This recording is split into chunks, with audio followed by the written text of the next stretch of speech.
I'm excited to share this brief overview of the Courageous Leader Ecosystem, a training and development initiative to create confident leaders, collaborative teams, and accountable cultures. This came about because I recognized many years ago that every big problem in an organization could actually be traced back to a conversation that should have happened but didn't. I've done lots of research over the years, some of it through surveys, through interviews, through a system I have on my website called Culture of Avoidance Assessment, and I want to share some insights. These are some trending issues I've seen over the years. The first one is overwhelmed executives that lack confidence in their management team. They feel that they have to micromanage, they don't trust the decision making, and they don't know why it's happening. I see another issue of when there's a problem, let's just change the policy. So the issue is we rely on policy to create the change. But if you can't have a conversation and enforce the policy, then it does more damage than good. Mid-managers often feel very much torn. They're hopeless. They're in the middle. They want to collaborate with their employees, but they feel this drive from their upper leaders. So they often feel very torn. There's an internal conflict going on for them. And at the frontline leadership, the supervisory level, there's what I call power of attorney. These supervisors do not know how to redirect conversations, and as a result, they allow a lot of power of attorney, the gossiping. You should hear what other people are saying about your leadership, and he said, she said, and whisper, whisper. If they don't know how to deal with that, then that creates bigger problems later. And very often, there's this checklist mentality. When the problems get noticed, it's generally noticed as a communication problem. And then, in order to fix the communication problem, let's have a workshop, let's have a team building, let's have a retreat. But the problem is, there's no getting to the root issue, which is really what I'm known for.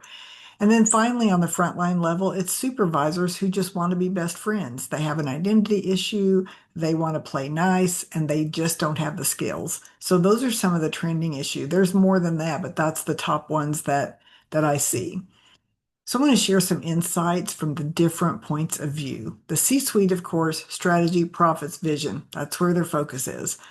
At the director level, and again, these levels can be named something different depending on your culture. It could be provost, dean.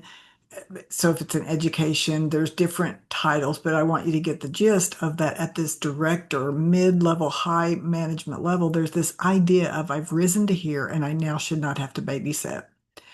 What that generally means from my perspective is they don't know how to mentor. They don't know how to coach. They're happy to have risen to this level. They don't want to be dealing with conflict. And even at the top level, conflict is usually not seen as a strategic initiative until it rises to the top. So I shouldn't have to babysit. And as a result, the managers don't want to look incompetent because they don't want to be told, I don't want to babysit. And then the frontline supervisor is just saying, I got the promotion, but I don't really know what I'm supposed to do. So they get to be kind of aggressive, like my way or the highway, or they become a hero or a best friend or a hands-off leader. They don't know who they are as a leader. They haven't developed their leadership identity. So there's missed opportunity at every single level. And at the C-suite level, the top, the vice president level, it's really about modeling and supporting whatever the values and mission happens to be. If you're living that out, then you're doing a good job. And if not, that's your opportunity is to really model what you're wanting to see from the other levels of leadership. At the director level, the opportunity is to learn how to coach, mentor, and give feedback, not fix the problem, but also not avoid and be hands off. At the manager level, it's about learning to think strategically, to share the problems, and to seek help, not to be rescued, but to learn the skills from your upper level manager and from the development and training that your organization provides. And then at the supervisory frontline leadership level, it's really about developing a new leadership identity so that they're aligning upward instead of aligning with their employees. I often say if you want to change the culture, you have to change the conversation. And I can listen and be in a room for a couple of days, a few hours, and I can pretty much tell you what the culture is just by listening to the conversation. If it's toxic, it's generally moving backwards, full of blame, and it's avoiding. If it's an exciting culture, it's forward moving, it's innovative, it's creative. So if you want to change the culture, you have to change the conversation. And that is what the program that I've developed intends to do.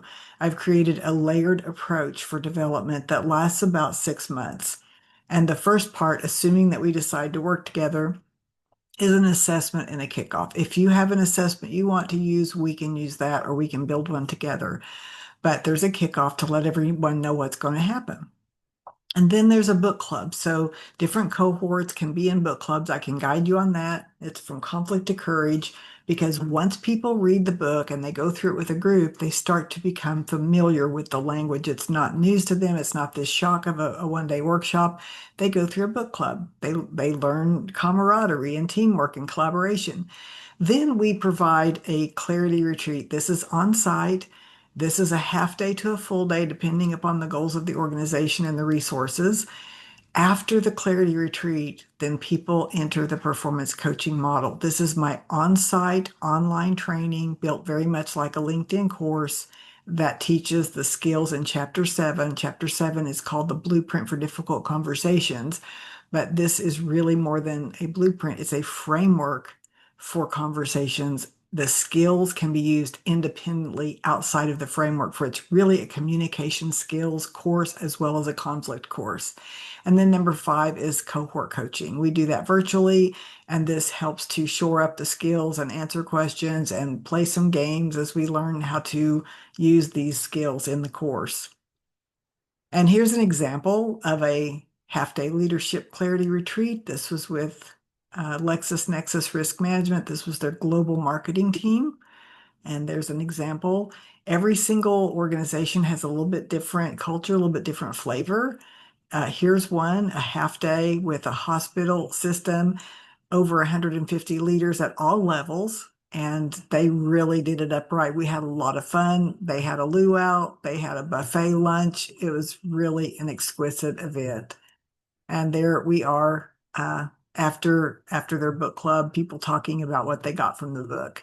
Here's an example of a blue collar group, and that's not my normal audience, but this was really fun because at that frontline leadership level, there's very little budget usually for development, but this was a PSAP, a 911.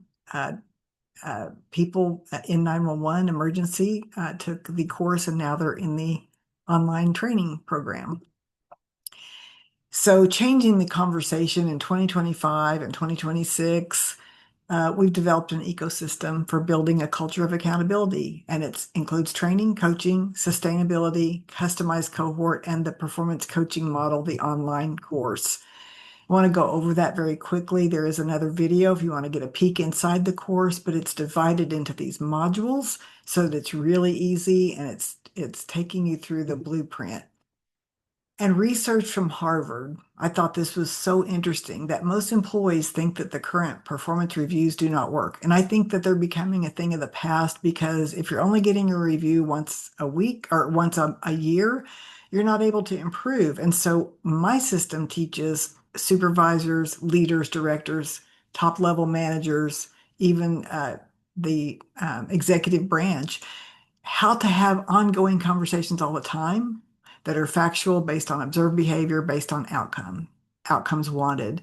And so employees do not enjoy, like, or benefit from the current way that we do performance feedback. What they really benefit from is what they call narrative feedback. That is feedback that is perceived as the fairest, and it's a narrative. It's a conversation. It's a conversation about performance that includes specific behaviors and actions linked to performance outcomes. And I often say behavior is also a part of performance. So if you have a top performer that misbehaves, that's rude, that's a bully, that's a problem because that is a performance issue. And if you don't see it that way, then you're going to struggle with your outcomes. But there's 9 specific skills, and you see a little snapshot of some of those skills there. Now, let's say that you feel that, hey, you don't want me to travel to Germany or to Canada, and you'd still love to do this, or you just have more of a virtual way of doing this kind of training, then we have a virtual package. Same components, except that the Clarity Retreat is divided up into some customized online workshops where we can divide people up into groups and still do some of the activities and still have somewhat the same experience. I'll be honest, my preference is being in person, but I also know that it's more cost effective sometimes to take on the virtual package. So we can talk to see which one is right for you. So the overview is this. The performance coaching model section of this is an online self-directed video course. However, I have some groups that watch the videos together and then discuss and use the learning guides. Lots of ways to use that. You'll get that information with your consult whenever you start working with me. But it is based on Chapter 7. It's built like a LinkedIn course, and I am a LinkedIn instructor. I have over 500,000 learners, and my courses are developed into different languages. And so I learned from that experience what makes learning stick and what makes people able to stick through it because they're short, 5 minutes or less, except for one video, and it's 7 minutes. That's at the end where it shows the overview. This includes exercise files. So if you have a trainer on board, they can actually collaborate with me and do some training based on what's in the course. There's quizzes and downloadable tools, and of course, the coaching cohorts. So that's it. And I hope you will reach out and let's explore which system is going to be right for you.